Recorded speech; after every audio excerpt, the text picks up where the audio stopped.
हाँ बता अपना नैक्सट टॉपिक हैगा motion of charge inside electrical field means जदों अपना चार्ज की आ इलैक्ट्रिकल फील्ड दे विच मूव करदा।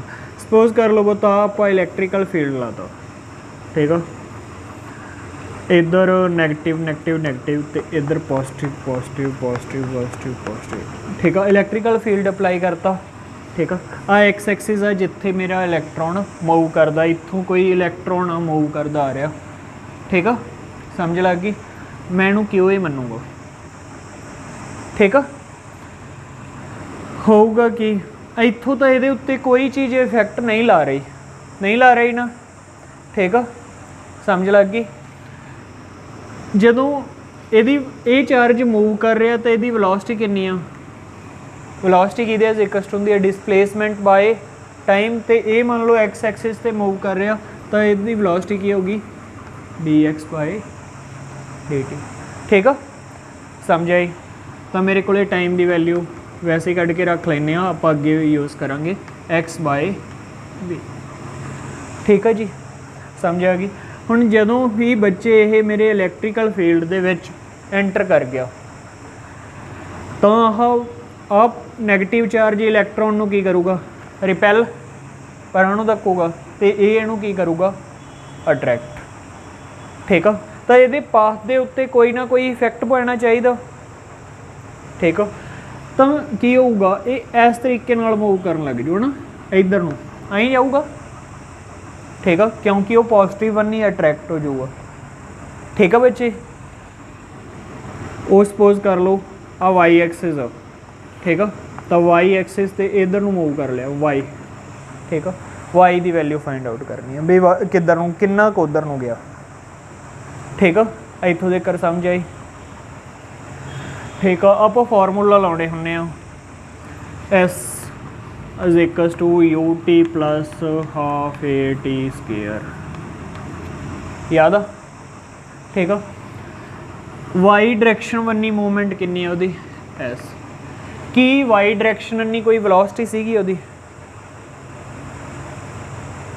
वाई डायरैक्शन वन्नी आप तो वेलोसिटी इधर नूं दित्ती सी ना उहदी, ठीक है। चलो मूव इधर नूं कर रहा सी एक्स एक्सिस नहीं, ठीक है, उपर नूं मूव नहीं कर रहा सी, उपर नूं कोई आप इनीशियल वेलोसिटी दित्ती नहीं, तो यू की वैल्यू की हो जाएगी जीरो, तो मेरा आ फैक्टर की हो गया जीरो, कला की रह गया 1/2 A T the square, clear. T की वैल्यू इत्थों उपरों चक के पुट करिए तो मेरे को आ गया 1/2 A X the square by V the square, ठीक है। मैं बहुत इनीशियल वेलोसिटी की दी है फिक्स, ठीक है। इनीशियल वेलोसिटी सपोज कर लो वी आ भी जी एक्स एक्सिस से अपने को दी है, ठीक है, ठीक है। फाइनल दी नहीं आप पहला ट्रजैक्टरी देखांगे भी किधर नूं जाऊगा, ठीक है, किहड़ा पाथ फॉलो करूगा, ठीक है। फाइनल की आप गल ही नहीं करते क्योंकि हो सकता आप इलैक्ट्रिकल फील्ड इनफाइनाइट लाइए, ठीक है, तो लगातार इफैक्ट कितना पाऊगा वो इलैक्ट्रिकल फील्ड पर डिपेंड करूगा अपनी वैल्यू, ठीक है। तो ये मेरे को की बन गया वी स्केयर, हाँ जी। हुण बच्चे इत्थे इलैक्ट्रिकल फील्ड लग गया, ठीक है, तो जो इलैक्ट्रिकल फील्ड किसी चार्ज के उत्ते लगता तो फोर्स की इक्वल होंदी है क्यू इंटू ई, ये गल पढ़ी हुई है। तो फोर्स आप ये भी पढ़िया फोर्स कितना होंदा मास इंटू एक्सलरेशन, ठीक है। तो ये बॉडी दी एक्सलरेट भी होगी कुछ ना कुछ इलैक्ट्रिकल फील्ड करके, ठीक है। एक्सलरेशन की वैल्यू आप इतों कढ़ लेंगे, ठीक है। एम इधर आके डिवाइड हो जू ना, ये वैल्यू भी इतने पुट कर दिए Q E M X square ते वी द स्केयर, ठीक हो। जी वेलोसिटी दी सी भी फिक्स आ, चार्ज का मास भी फिक्स आ, इलैक्ट्रिकल फील्ड आप अप्लाई किया वो भी फिक्स आ, ठीक है। जे एक इलैक्ट्रॉन है तो वो चार्ज की वैल्यू भी फिक्स आ, ठीक है।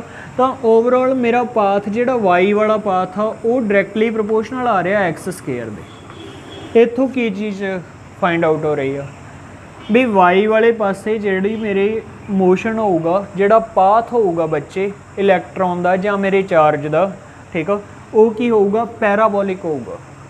इट मीनस अपने कोले की रिजल्ट निकलिया भी जदों चार्ज इलैक्ट्रिकल फील्ड दे विच मूव करदा तो वो की करदा फिर पैराबोलिक मोशन दे विच हो जांदा।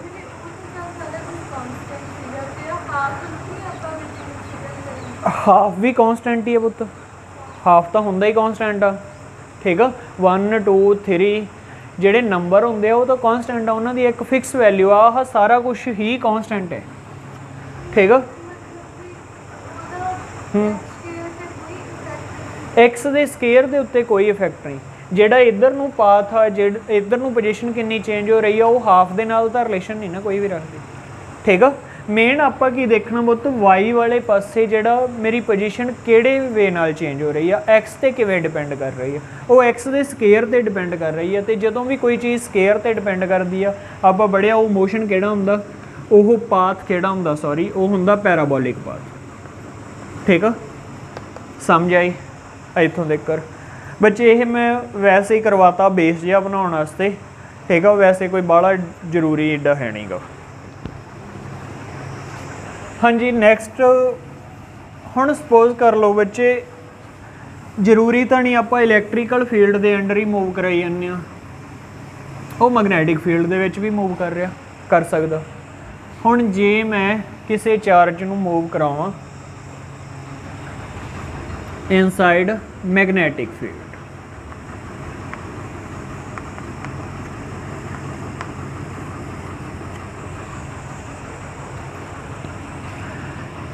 मान लो एक्स एक्सिस है जी, आ वाई एक्सिस आ मेरी की है जेड एक्सिस, ठीक है।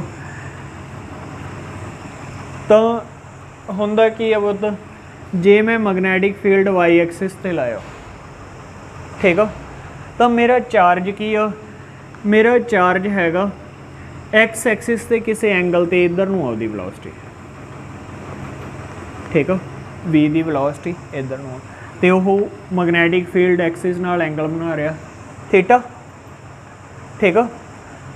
तो उहदे उत्ते फोर्स कितनी लगूगी, आपां की फाइंड करनी आ, फोर्स कितनी लगूगी, ठीक है। तुसी थोड़ा जिहा पिछे जाओ 10th क्लास दे विच, 10th दे विच तुसी फ्लैमिंग लैफ्ट हैंड रूल ते राइट हैंड रूल पढ़ते हुंदे सी। उहदे विच की करदे हुंदे सीगे आपां भी जदों दो इलैक्ट्रिकल फील्ड इंटरैक्ट करते हैं, जां आपां की करते सी मोटर वाला कंसैप्ट ही चक लो। मोटर दे विच की सीगा, जदों कोई करंट कैरिंग कोयल सीगी उहनूं एक्सटर्नल मैगनैटिक फील्ड दे विच रखदे सी तां उहदे उत्ते फोर्स लगदी हुंदी सीगी। याद आ गया थोड़ा जिहा, ठीक है भी जदों आपां किसी करंट लंघ रही कोई कोयल आ उहनूं बाहरले मैगनैटिक फील्ड दे विच रखदे सी तां उहदे उत्ते फोर्स लगदी हुंदी सीगी, लगती होंगी सी ना, ठीक है। तो आपां की वो फोर्स की डायरैक्शन फाइंड आउट करते सी, वो डायरैक्शन वो कौन दसदा हुंदा सी, फ्लैमिंग का लैफ्ट हैंड रूल दसदा सी, फ्लैमिंग्स लैफ्ट हैंड रूल, ठीक है। याद करने का एक तरीका ही दस रहा, जे तुहानूं आ चीज़ां दिमाग दे विच थोड़ियां थोड़ियां भी हैगियां, ठीक है। एक गल याद रखियो पुत्त, लैफ्ट हैंड रूल उदों ही लगता हुंदा सी भी जदों असीं करंट भी टपा रहे हैं, मैगनैटिक फील्ड भी आ रहा, ठीक है। तो सानू फोर्स की डायरैक्शन पता लग जाती सी, ये कौन की दसदा सी, फोर्स की डायरैक्शन दसदा हुंदा सी, ठीक है। वो की कहंदा सी, वो कहंदा सी आपदी फस्ट फिंगर, मिडल फिंगर ते थंब, ओह की आ तीनों एक दूजे दे परपेंडिकुलर होनी चाहिए। पहली लाइन ही उहदी इह सी, तीनों एक दूजे दे परपेंडिकुलर होने चाहिए।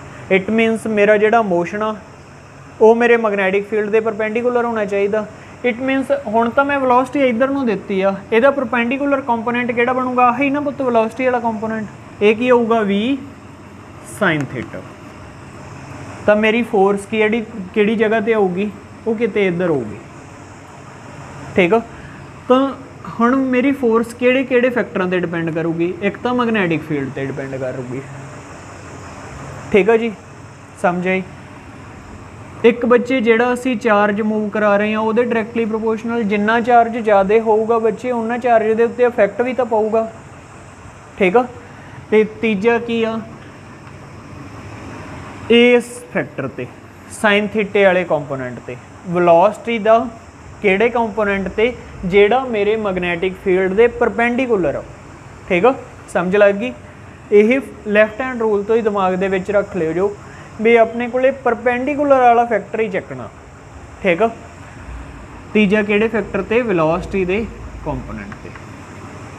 ਤਿੰਨਾਂ ਨੂੰ ਮਿਲਾਵਾਂਗੇ ਤਾਂ ਕੀ ਆ ਗਿਆ, ਕਿਊ ਵੀ ਬੀ। ਠੀਕ ਆ, ਕਿਊ ਵੀ ਬੀ ਸਾਈਨ ਥੀਟਾ। ਪ੍ਰੋਪੋਰਸ਼ਨੈਲਿਟੀ ਦਾ ਇੱਥੇ ਕੀ ਆ ਜੋ ਕਾਂਸਟੈਂਟ, ਸਪੋਜ਼ ਕਰ ਲਓ ਇਸ ਕਾਂਸਟੈਂਟ ਦੀ ਵੈਲਿਊ 1 ਹੀ ਹੈ ਬਹੁਤ, ਇੱਥੇ ਕਾਂਸਟੈਂਟ ਦੀ ਵੈਲਿਊ 1 ਹੀ ਹੁੰਦੀ ਹੈ। ਠੀਕ ਆ, ਕਾਂਸਟੈਂਟ ਹੁੰਦਾ ਹੀ ਨਹੀਂ। ਹਾਂਜੀ, ਸਾਈਨ ਥੀਟਾ ਦੋ ਵੈਕਟਰਾਂ ਦੇ ਵਿਚਾਲੇ ਸਾਈਨ ਥੀਟਾ ਹੋਵੇ ਤਾਂ ਕੀ ਹੁੰਦੀ ਆ, ਕ੍ਰਾਸ ਪ੍ਰੋਡਕਟ। ਤਾਂ ਮੈਂ ਕੀ ਲਿਖ ਸਕਦਾ ਇਹਨੂੰ ਜੇ ਵੈਕਟਰ ਫਾਰਮ 'ਚ ਲਿਖਣਾ ਹੋਵੇ ਤਾਂ ਕਿਊ ਵੀ ਕ੍ਰਾਸ ਬੀ। ਠੀਕ ਆ ਜੀ, ਸਮਝ ਆ ਗਈ ਬੱਚੇ। ਤਾਂ ਇਹ ਕੀ ਆ ਗਿਆ, ਕਿਹੜੀ ਫੋਰਸ, ਜਦੋਂ ਬੱਚੇ ਨੂੰ ਮੈਗਨੈਟਿਕ ਫੀਲਡ ਦੇ ਅੰਡਰ ਰੱਖਾਂਗੇ ਤਾਂ ਫੋਰਸ ਦੀ ਵੈਲਿਊ ਮੇਰੇ ਕੋਲੇ ਕਿੰਨੀ ਆ ਗਈ, ਕਿਊ ਵੀ ਕ੍ਰਾਸ ਬੀ। ਠੀਕ ਆ, ਜਦੋਂ ਕੋਈ ਚਾਰਜ ਮੂਵ ਕਰ ਰਿਹਾ ਮੈਗਨੈਟਿਕ ਫੀਲਡ ਦੇ ਅੰਡਰ, ਤੇ ਜਦੋਂ ਇਲੈਕਟ੍ਰੀਕਲ ਫੀਲਡ ਦੇ ਅੰਡਰ ਮੂਵ ਕਰਦਾ ਸੀ ਇਹ ਤਾਂ ਮੈਗਨੈਟਿਕ ਫੀਲਡ ਦੇ ਅੰਡਰ ਮੂਵ ਕਰਦਾ, ਤੇ ਜਦੋਂ ਇਲੈਕਟ੍ਰੀਕਲ ਫੀਲਡ ਦੇ ਅੰਡਰ ਮੂਵ ਕਰਦਾ ਸੀ ਉਹ ਕਿੰਨੀ ਸੀਗੀ, ਉਹ ਸੀਗੀ ਮੇਰੇ ਕੋਲੇ Q into electrical field. Value find out ਕੀਤੀ ਸੀ ਨਾ ਇਹ ਸ਼ੁਰੂ 'ਚ। ਠੀਕ ਆ, ਕਿਊ ਇਨਟੂ ਇਲੈਕਟ੍ਰੀਕਲ ਫੀਲਡ ਇਹ ਕੀ ਸੀ, ਸਾਡੀ ਇਲੈਕਟ੍ਰੀਕਲ ਫੋਰਸ। ਠੀਕ ਆ। ਹੁਣ ਦੇਖੋ ਪੁੱਤ, ਜਿਹੜਾ ਚਾਰਜ ਆ, ਮੰਨ ਲਓ ਚਾਰਜ ਪੋਜ਼ਿਟਿਵ ਆ ਭਾਵੇਂ ਨੈਗੇਟਿਵ ਆ, ਨੈਗੇਟਿਵ ਚਾਰਜ ਆ ਉਹਦਾ ਆਪਦਾ ਇਲੈਕਟ੍ਰੀਕਲ ਫੀਲਡ ਹੋਊਗਾ, ਹੁੰਦਾ ਹੀ ਆ ਉਹਦਾ ਇਲੈਕਟ੍ਰੀਕਲ ਫੀਲਡ, ਤੇ ਜਦੋਂ ਉਹ ਮੂਵ ਕਰੂਗਾ ਤਾਂ ਮੈਗਨੈਟਿਕ ਫੀਲਡ ਵੀ ਹੋਊਗਾ। ਠੀਕ ਆ, ਮੰਨ ਲਓ ਮੈਗਨੈਟਿਕ ਫੀਲਡ ਦੇ ਅੰਡਰ ਮੂਵ ਕਰ ਰਿਹਾ ਤਾਂ ਉਹਦੇ ਉੱਤੇ ਦੋਵੇਂ ਫੋਰਸਾਂ ਲੱਗਦੀਆਂ ਹੁੰਦੀਆਂ, ਇਲੈਕਟ੍ਰੀਕਲ ਫੋਰਸ ਵੀ ਤੇ ਮੈਗਨੈਟਿਕ ਫੋਰਸ ਵੀ। ਤਾਂ ਮੇਰੇ ਕੋਲੇ ਟੋਟਲ ਫੋਰਸ ਕਿੰਨੀ ਆ ਜਾਂਦੀ ਆ, ਟੋਟਲ ਫੋਰਸ ਕੀ ਆ ਜਾਂਦੀ ਆ, ਕਿਊ ਈ ਪਲਸ ਆ ਵਾਲੀ ਫੋਰਸ। ਠੀਕ ਆ, ਵੀ ਕ੍ਰਾਸ। ਠੀਕ ਆ, ਇਹ ਮੇਰੇ ਕੋਲੇ ਟੋਟਲ ਫੋਰਸ ਆ ਜਾਂਦੀ ਆ ਜਿਹੜੀ ਕਿਸੇ ਮੂਵਿੰਗ ਚਾਰਜ ਤੇ ਲੱਗਦੀ ਆ। ਠੀਕ ਆ, ਸਮਝ ਲੱਗ ਗਈ। ਉਹ ਇਕੱਲੇ ਇਲੈਕਟ੍ਰੀਕਲ ਫੀਲਡ ਦੇ ਕਰਕੇ ਨਹੀਂ ਹੁੰਦੀ ਪੁੱਤ, ਨਾਲ ਮੈਗਨੈਟਿਕ ਫੀਲਡ ਵੀ ਉੱਥੇ ਕਾਊਂਟ ਹੁੰਦਾ।